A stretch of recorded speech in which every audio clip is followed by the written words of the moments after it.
Hello guys and welcome back to my channel. So in this video I will tell you that how to send snap from camera roll as normal snap without filter.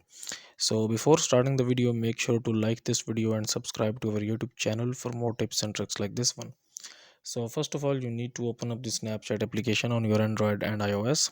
And once you load the application, you can basically send pictures or videos as snap if they are stored in your camera roll. Okay, so how you can do this? You will just tap on this gallery option here, and this will bring up your gallery here. And here you can see that we have this camera roll option, so just tap on this one.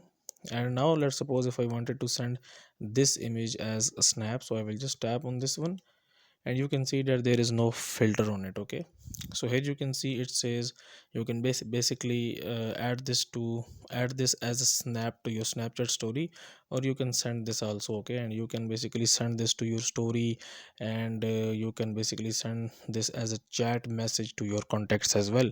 So that's it for this video guys. If you find it useful, kindly like this video and subscribe to my channel, and I will see you in the next video.